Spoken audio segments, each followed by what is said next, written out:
This is Boxing Tickets NI in association with Violent Gentlemen. We're glad to say we're joined Mathew Fitzsimons. How are you, Matt? Good, mate. How are you?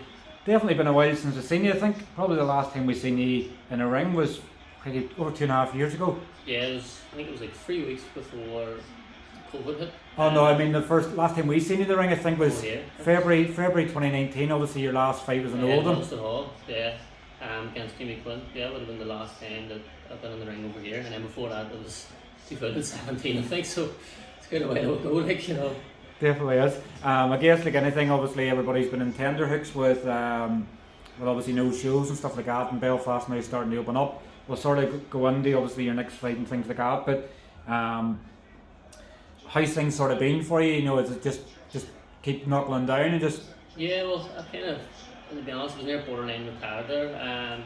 I started to train a lot of white collar boxers and personal train a lot of people, so I was happy doing what I was doing. I started on doing white collar boxing events and I was doing well on them, you know, and I was also raising money for a lot of different charities and stuff, and I was really happy doing them. But I still have that itch, still have a hunger, I still want to fight, you know. I still believe that I have a big talent and an ability to do something in boxing, so I don't think I would be able to live the rest of my life happy if I didn't give it a big go. So that's me back now to give it a big go. As a white collar boxing probably showed you a bit more, so obviously you're running the events and stuff like that and putting fights and stuff together. Yeah. Is it probably showing you more of the dynamic that you probably may not have understood in the fight game before, you know, and the costs and things like that involved? And yeah, it'd probably be a promoter's dream now, the fact that you know exactly what you need to do to sell your tickets and everything else, is it? Yeah, it's definitely helped from like a whole professional point of view, about sponsorships, about, you know, selling tickets, about how to sell tickets also as well, and how to market yourself better also. I think doing the white collar shows has helped me market myself, because at the start of my career I found it hard to sell tickets, and I really think that, you know, I would fly hundreds of tickets now if I wanted to, you know. If I fought locally, no problem at all. I fought in a damn or I fought, my dream is to fight in that new Brook Activity Centre on the pitch or something. You know, I think if I fought there I could sell it out myself, you know. I honestly believe that with, you know, all the contacts and stuff that I've made through doing this, and I've helped a lot of people in the community too. I've helped raise money for the Save Our Sunflower campaign, the Children's Kidney Fund, so your nephew has kidney disease, Glaston Football Club, raised some money for them too, and a few other charities. They always make donations from each show no matter what, so I think me giving to the community is going to help, you know, me in the future also. Yep. You know, it's not the reason why I do it for, but, you know, of course people are going to see me doing that and they're going to go behind him, which is good, because there's a lot of athletes, top athletes that, you know, have a lot of money, have a lot of success, that don't do that, you know. And I'm doing that before I do anything in my career, and I will continue to do it all the way through. I think it probably shows the person you sort of are sometimes, when you're probably looking at, rather than putting a few pounds in your own pocket, you're going, let's help someone that actually needs it. And probably the same sort of stance I have myself, like the amount of gloves and things I give for charity events and giveaways and stuff like that, and I'm sort of going, what am I keeping for myself here? You know, everything's always given away, but it seems to be like, obviously I know the last few years there's obviously been quite a few things, obviously fighters giving away shorts, you know, for charity things. It seems to be that boxing here is probably, and I'd probably say this country is probably the most charitable country in the whole world, because people would rather give than keep themselves. Yeah, I think it's, especially over here with suicide and stuff like that, you know, I've seen like the likes of Sean McComb and stuff, he always raffles off shorts to fair play to him, and he always gets all the balls sold for him, or he does the bonus ball thing. Yeah. It's class, fair play to him, and respect for him.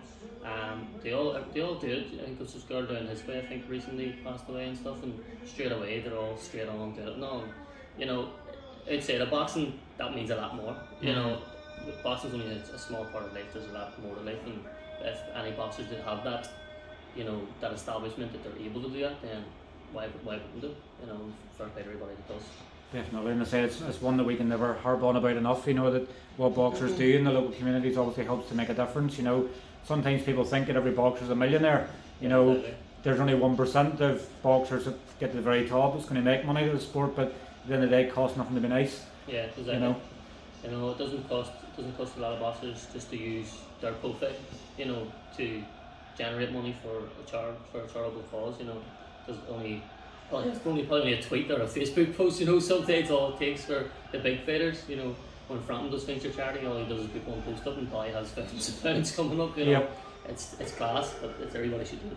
Definitely does. So as we like to sort of do everybody, we sort of bring on for the first time, I sort of like to look into the backstory of things, because as you know, people are really sometimes interested to hear the fight news. You know, probably the last year and a half you haven't had a fight. people probably forget you're a fighter. So, and it's only really in a fight weight, but people start giving you interviews and things like that, and you're going, you know, ask me more about the backstory of my life, and obviously I like to really get the grips with it, because it's all well and good me putting up posts about you, but if I don't really know the sort of person you are, then I can sort of latch on the feelings you might have in fights and things like that. So what age did you start boxing, and why did you start boxing? I started boxing when I was 10. I think it was just, the first fight was when I was boy 2. The reason why I started boxing was my old coach, my first ever coach was Mathew Fitzsimons. He passed away back in 2010, 2011. We used to play football in the street, and he used to walk up every single day. He used to live about 15 doors down from me. He was playing football in the street, and he used to come up to you and be like, "Are you just doing a real sport and all? That's how you girls sport and all." He used to torture you and slag you and all. So one day I just took him up and like, "Alright, when's it on? I'll see you on Monday." So I went on Monday, and then that was the start of it. And from there I met Harry Cunningham Senior. He passed away now, God rest him as well. And from there I just didn't look back and just trained the box there for maybe 6-7 years from the time, and then I decided to move on. I went down to St John Bosco, where I was inactive and stuff as well. It was in the teenage years where I was drinking with my mates and stuff, and I wasn't really, you know, I was still training, but I wasn't really fighting much and stuff, and I was just out of it a wee bit. And then from there, after that, once I went 19, I decided to go pro. So I was training with a lot of pros and stuff every morning with Dermot Cath and the likes of D. Walsh and Jared Healy, Joe Willerby, Kieran Healy and Tommy Cole and stuff as well. And I was learning from them, and it was a bit of a different style. So I felt like it took me a year just training with them, trying to change my style from being so amateur to professional. And I went, you know, I got an offer to fight on the show, and I was like, I would never thought of it before because I thought I was too young. Looking back on that, kind of regret it because I was too young. You know, I think that maybe should have been turning pro maybe now. You know, no doubt I would have had a huge amateur career from then till now. You know, with the ability that I have, and especially the amateur scene now. You know, it's not what it used to be. Whenever I was 16, 17 coming up, it was mad, like the Ulster seniors and stuff, the fighters that were, and it's not no disrespect to the amateur fighters, now there's some amazing fighters out there, all in my value. But then it was like, you had Sean McComb, you had Michael Conlon, you had Trum McKenna, you know, and it's just, the fighters were still amazing. You know, I remember boxing Cyprus with Conor Cummins, Stephen Ward, Trum McKenna, and all them. James Fryer's class fighter too, and you're looking at going, Jesus Christ, they were just, the levels they were at was ridiculous, and I was only a kid looking going, they're brilliant, you know. So kind of wish I had stayed amateur until maybe last year or now, even with COVID. God knows what would happen, but I would like to maybe do it up to now and then go pro. So that's what I'm doing now as well. It's kind of like my new debut. I'm going to start over again. Because when I was pro, I was very immature. I wasn't fully grown yet. I'm 25 now. You know, even when I lost my fight, I was about 20 years of age. You know, a lot bigger, a lot older now, a lot more disciplined, a lot better. So from here on is where I start. Pretty much it's like the first 6 fights you've had as a pro has sort of been testing the water, sort of, in a way, you know, and now you're going, well, I'm 25, I'm more mature, I'm ready, and I feel it now. It's like you're nearly forgetting what you've done in the past and going, well, you've learned from mistakes, you know, in fights and things like that, and you're going, well, let's obviously put them mistakes right. And I guess, you know, I always obviously the belief that until sometimes you lose, you don't know what it's like to lose, so you're always used to winning. You know, you have a picture of Floyd Mayweather. Floyd Mayweather won 50-0 as a pro. Yeah. People always think I'm going to be Floyd Mayweather. I'm never going to be beaten. and it's when that first defeat comes, it really tests you and go, do I really want this? Do I really want to keep achieving in the sport? Yeah. And that's when you probably become a better version of yourself then, because you know what you have to improve on. It was for me like there was just silly mistakes that I was doing. It wasn't really that fight. I have like an excuse that I think is a valid excuse for that fight, but it learned me a lot that, you know, there was things that I was doing wrong with training camp, and I wasn't taking it maybe as serious as what I should have. Certain things from the style I had to change, you know, to make sure it didn't happen, because like the way I was boxing, like 99 times out of 100 that mightn't happen, but that one shot, 1 second ago in the last round happened just because we kept making that one mistake. So from then on till now, I've just rectified that, tried to change, you know. I've really changed everything about my style and stuff. I actually hold my hands up now. I used to drop my hands a lot, not drop them anymore. Definitely when you know that things can obviously go wrong, and like how did you find, you know, initially when you started off amateur boxing, how did you find it? Was it Because like you're what 6'1", 6'2". When did you Yeah. sort of get your growth spurt? You obviously weren't 6 foot at them ages. I got the first time it was 42 kilo. It was small enough for the weight and stuff. You know, when a kid. I think it was kind of when I hit like third year. I think I went away for the summer, came back fourth year, and I was 6 foot. I think I was going, where'd that come from? Where did the magic beans come from? Where'd that come from over the summer? What have you been eating? It's like, and you know, probably not even Belfast as such, but obviously you Joe Fitzpatrick, it's probably about 6'1".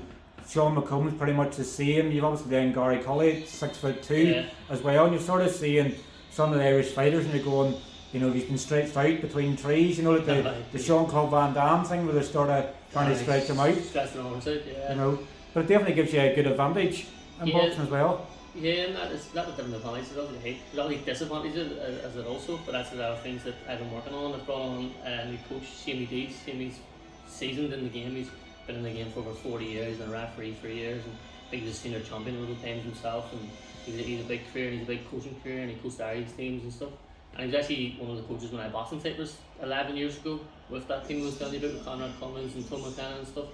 And I've known him for quite a while. I brought him on to train my white collar fighters with me, and he always refereed the shows. And I seen what he was doing with the white collar fighters, and it's proven to him it is only white collar, but hardly brought them within a load of weeks till where they are now. I was like, right, I'll bring him on here. And straight away, he knows the things that I noticed that I needed to change that would have been the reasons why, you know, stopped me going to levels. And we've only been with a few weeks now, but I can feel a big difference, a lot of improvements. You know, even watching some videos that I have on my phone and stuff, and going like, you know, trying to spot faults, because that's what I do. Like outside of the boxing, I love boxing, I watch boxing all the time, coach boxing.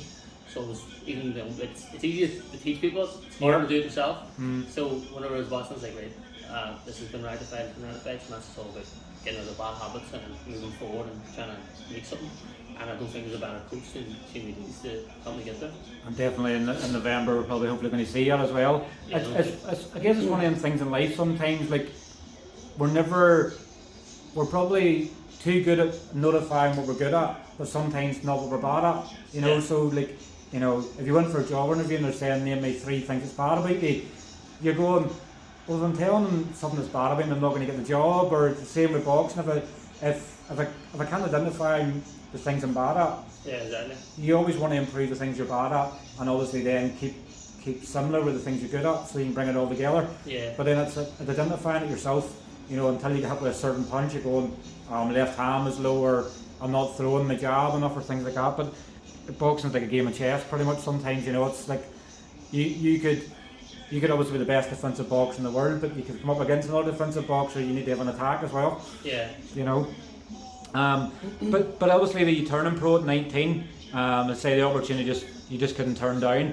Like within you made your debut March 2015, and then within 6 months you were 2-0, and you started going, happy days. I'm still a teenager. I'm 2-0. Yeah. Did it sort of feel then you're on a sort of crest of a wave? It was like giving me next one. Because obviously I think at the early stages, I think when you were training with D and stuff like that, they were saying they really big high hopes for you.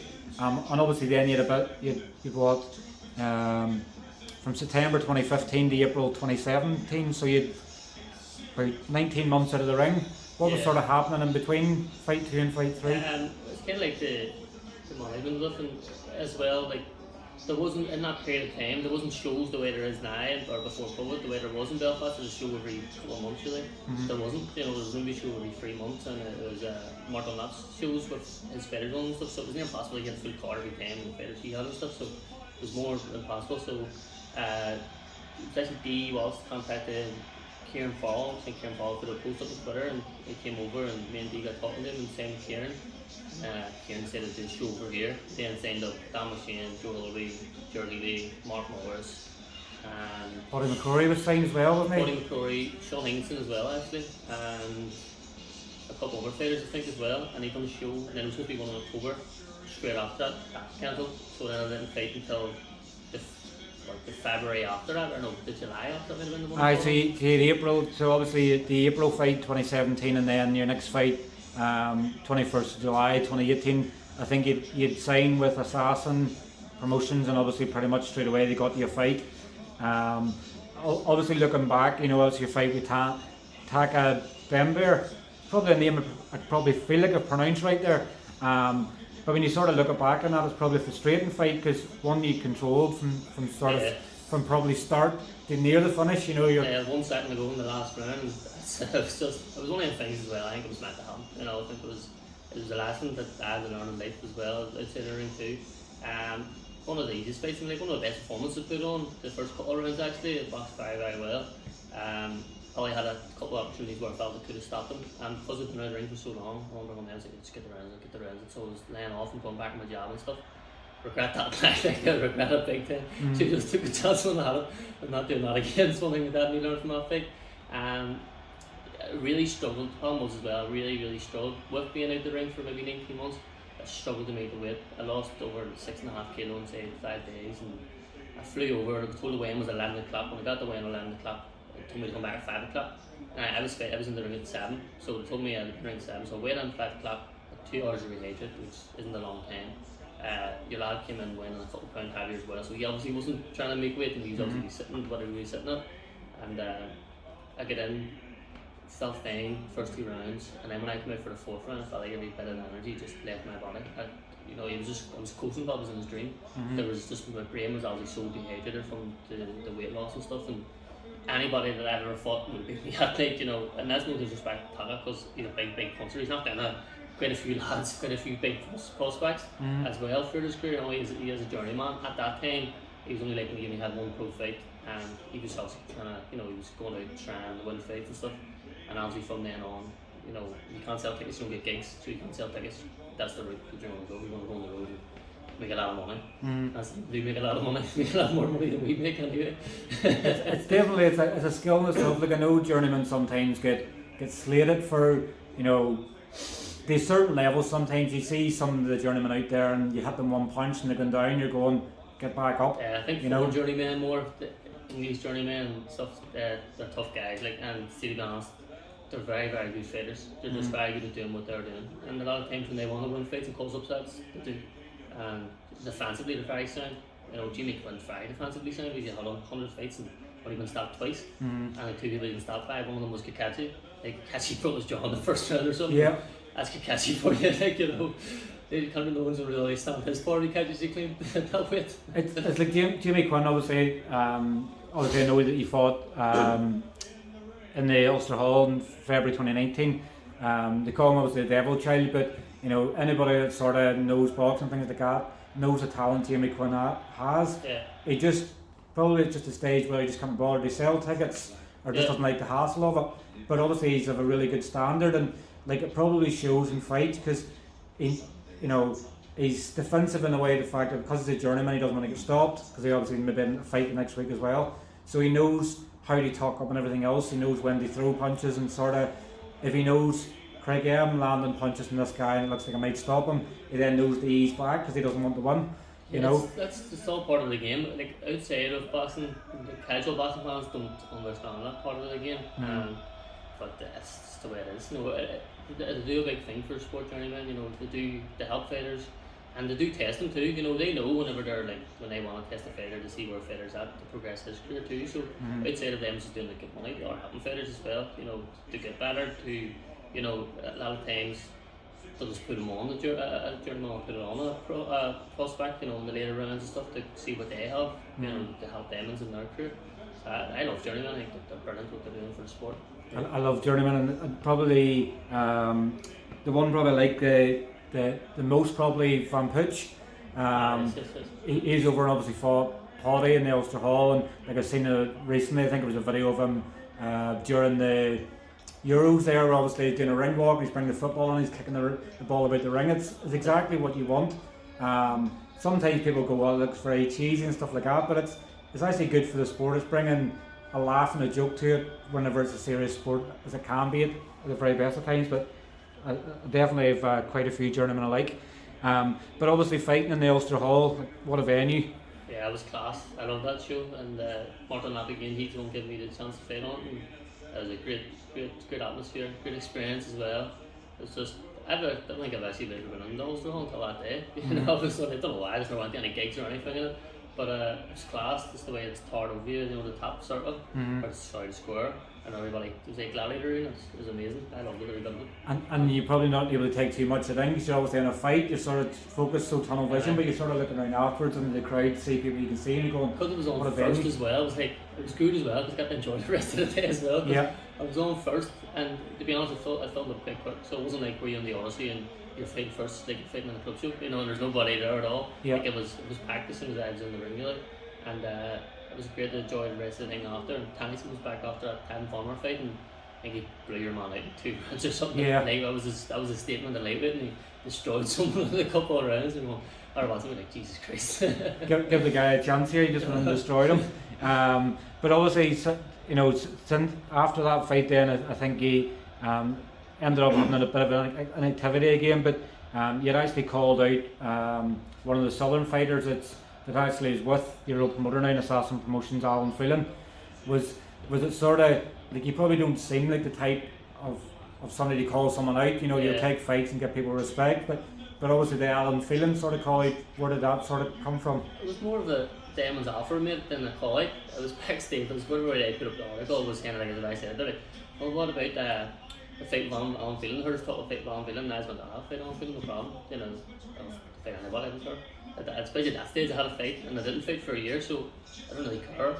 I'm there to try and, try and win fights. I don't want to stay here and fight journeymen for the next, couple of years. Maybe a couple of one-off fights. I do need it. I've been out of the ring for a long time, but I do want to get into the mix. Fight an English prospect or whatever.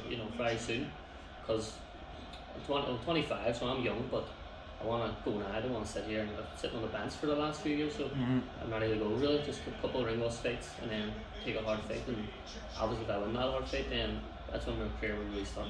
Yeah, it sort of like gives you an acid test. Probably very similar to Kieran McVarnick, that obviously retired recently, obviously because of inactivity and things like that. He never really got the chance to sort of show what level he was at. He was fighting at lightweight when he was really a featherweight and things like that. So he was having to fight away from his weight class, and sort of then, because of the inactivity and he wasn't getting good tests, he then sort of lost a love for the sport as well. So I guess it's like the longer you kept giving like journeyman type opponents, you don't know the level you're at, you don't know where you can go. Yeah. So it's like, give me a good test before I fall in love with the sport, and it's something you have to be careful of. Yeah, no doubt.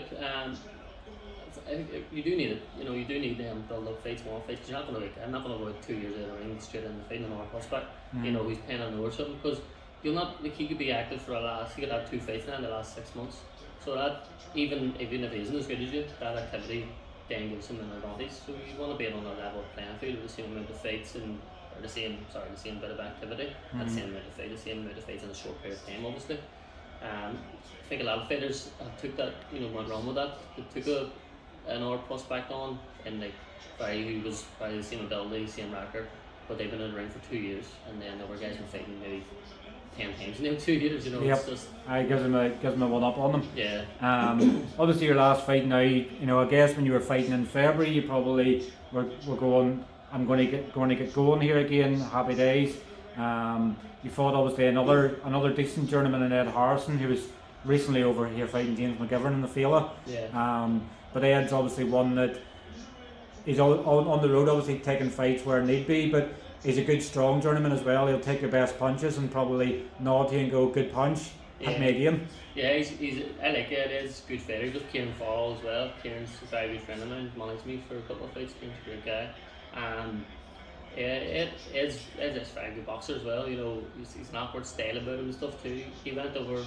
I got offered a fight in BT Sports against Muhammad Bilal Ali, and I accepted the fight.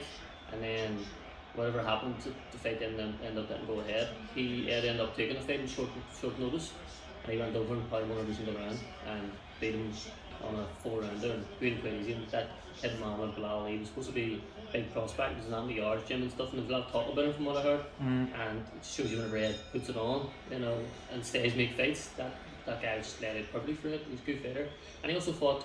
He was over featherweight. I think he was top 10 in the world. Was it Isaac Lowe or something? I think so, yeah, Isaac Lowe. And they had a real war with him, a real good fight. And I think Sonny Edwards and stuff were tweeting, going, give this lad a few warm-up fights and get him a proper fight, see where he goes. He's talented. And but the end of the day, that's probably not what he wants to do. Probably just happy enough to keep doing what he's doing. Make the money more as a journeyman, getting good things. But obviously your record's 5-1. Obviously with the pandemic, I guess with anybody, there's not really much opportunities, and sort of unless you're really with the likes of Eddie Hearn or Frank Warren, you weren't really getting a chance. Like here, we've obviously had the Field back. Mark obviously had the show in Europa with one next week with the Celtic Clash, but it seems to be indoor shows are nearly impossible to do. You have to do a dinner show to have them, and I think maximum of 300 people. But you're obviously getting back out in Mark's show on the 13th of November. Yourself and Colin Murphy's been announced so far. Is it sort of giving you, is it sort of like a trial run with Mark? Sort of, is it maybe a potential thing that could happen with Mark? Is it you could be signed by him? Is it sort of like a trial period? See how you get on with tickets, see how you get on with the show, and see how things are. Well, we'd hope, because to me, Mark's probably the best manager in the country. What he's done in the sport for Pam McCarthy and James Kennedy and all the fighters he has and stuff. He's done very, very well for them, every single one of them. Like he just said, we're going to get you on this show and we'll see how it goes. So let's hope. I'll have a bit of pressure then as well to put on a good show on November 13th. I'm no doubt about it. So it's when they get back in the ring. I don't feel nervous or anything, and just like, I think that bit's passed because it's been so long out. It's just frustration now. I just can't wait to get back in there. And it's nearly like a new level of maturity. Obviously, you got the 25. You're obviously 2 young kids as well. Yeah, the 14-year-old baby and a 2-year-old son. The daughter Layla and Leo. So it's a long time, and even I think I had one fit from they were born. So it's different. You probably know yourself, kids. You mature. As soon as you're born, you mature. Life's so different now from what it was then. And I'm in them years ago. I'm 25 now, so I'm not a kid anymore. I'm getting older and stuff, and hopefully I'm getting wiser. I hope so. You never know. There's always the hope there. But I guess as your kids are growing up and stuff as well, they're going to be able to come and watching the fights. I'd obviously speaking with Graham McCormick from Limerick, obviously the other day, and his wee boys over in Glasgow last Friday night, watching them and jumping and shouting and things like that. And it's memories you want for your kids more than anything. It's a lot of pressure too. My daddies were professional boxer. My daddy's a world champion. Obviously the way kids can sort of stretch things out. But obviously, your kids being proud of obviously you've been in the boxing ring. That's what you want. Yeah, it's like before. I had nothing to fight for. I was only fighting because I loved the sport. Because I was doing it from a young age. Because I was just enjoying it. And obviously everybody has a dream to be a world champion. Whether it's realistic or not, we'll see. You know what I mean? But I was only ever doing it for the love of the sport, and the habit, and just what I was, because I've always done it. But now I actually have something to fight for, so we'll see how that strays me on, and I see myself training a lot harder. I see myself getting up at 6 o'clock every morning to go around and stuff. I see myself doing a lot more working and stuff, so we'll see. I don't want to say too much and then nothing happens, but we'll see. It's because I'm just going to make a statement and I'm back in the ring. Fantastic, and that's what you wanted to say. It's been given an opportunity, and I guess with Mark, as I say, I call him the magic man, because he's sort of, I know Eddie Hearn said in interviews and stuff like that as well, Mark tortures him and tortures him and tortures him to get fights, and that's exactly who he wants. So hopefully, obviously, Mark sees everything that's needed in you to sign you and obviously get you out regularly, because he's had his first show in it, and Mark obviously said himself, probably the most pressure he's had putting the show on with the limits and everything else like that with opponents. Like I think Nick Campbell's opponent showed his wrong passport coming into the country, and they're going, you need to quarantine, so the guy has had to go back. So he's going, the guy made a mistake, there's other passport, but it's like things have changed in boxing. So now with boxing coming back, you can get regular fights. Can you imagine fighting 5 times in a year, going, my record went from 5-1 to 10-1, and you're going 5 years to 5 in a year. Yep, but it's like that's obviously how quickly it can happen again. There's a lot of fighters I've seen as well. It's like your first 10 look like they're hard to get past, but once the 10 comes, it's easier to get fights, more regular and stuff. Like there's a lot of fighters out there, I think, their first 5 fights took them a few years, and then after that they just started to, snowball off it. So hopefully that's the case for me this year, and hopefully the pandemic stays away. Fingers crossed. I don't stay away, I'll end up being 40 or something by the time I fight again. And obviously weight class you're going to campaign at, obviously at the weight you are, what's the plan sort of moving forward weight wise? Super far weight. Last couple of fights have been a late weight, but the last couple of fights I haven't even tried to make weight, walking about. Like I would walk about in training camp 62, 63 kilo, and I would sit that weight, and making 61.5. It's easy, like it's something like try and make it, Before I fight in Ulster Hall, I remember being around for a fry before I even went and get weighed in against Jamie Quinn and stuff, so it all depends as well. But the same day weigh-in, I would rather lightweight, but if it's day before weigh-in, I'd rather super featherweight, 59 kilo. I think that'd be the weight. I think that's the weight I could do quite well in. You know, if stay at weight, but I'm getting older as well, so it mightn't be the case. I'll get down to where I am and see where I am. I don't want to kill myself maybe, because that's hard off the fight was the due to make a weight, so I'm not making that mistake again. I'm 6'2" anyway, so you know I shouldn't be really down that low anyway if I don't feel comfortable.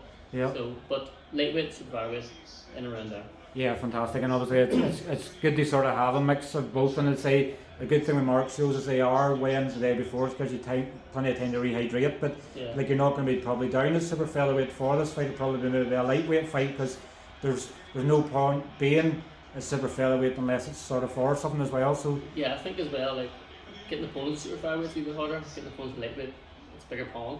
You know, it's very small pond, super featherweight. Which actually also, of course, places a lot more opportunities to super featherweight too, because there's a smaller pond. So I just can't see how we go type of thing. You know, I'm quite late now, so coming up to the fight, I'll obviously full Mark and every Mark has to go down, and we'll go from there. It ends up just being in and around, in between lightweight and super featherweight, just to see both how get on really. yeah, but definitely is. And obviously not that I want you to be in the call out type, but obviously super featherweight sort of limit. You know, like I was probably talking about super featherweights in the UK yesterday, and you're probably saying after week 3, you know, you've obviously Anto and Zephyr Barrett and Archie Sharp and stuff like that there, but once you sort of go outside the top 5 in the British sort of rankings, there's nothing really there. It's sort of really, because of inactivity of fighters and stuff like that as well, you could boost yourself up very quickly, and you could not that you probably want to get into the reckoning for titles very quick, because you want to get a flow going before you get into things. Yeah, it's super featherweight. At the top end of it, it's a very tough weight. But all them lads are, you know, they're kind of like you said about Kakachi and Silva Barrett and Archie Sharp. They're all pushing on towards world titles type of thing now. You know, like some of them are past the British route. You know, Silva Barrett and stuff, and they'll be fighting for world titles. I'd say for the next year or two.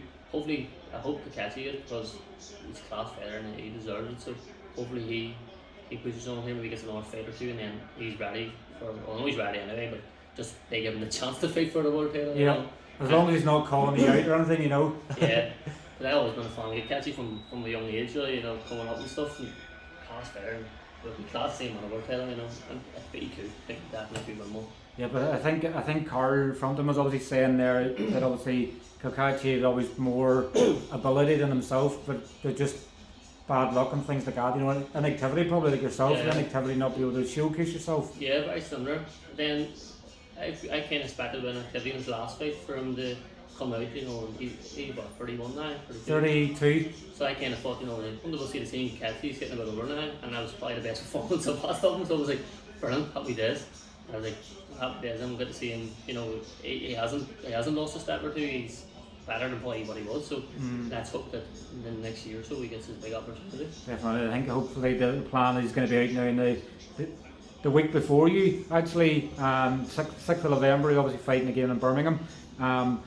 Obviously if things go well, obviously Mark's show in November, are you hoping, you know, obviously if you do get a deal, say potentially with Mark, are you hoping to be kept as busy as possible? Like how active would you like to stay? Yeah, well, I would like to get that one in November, 13th November, and then maybe get one in January, and then go from there, maybe try and have, maybe to be honest, I had that one in November, get one in January, February.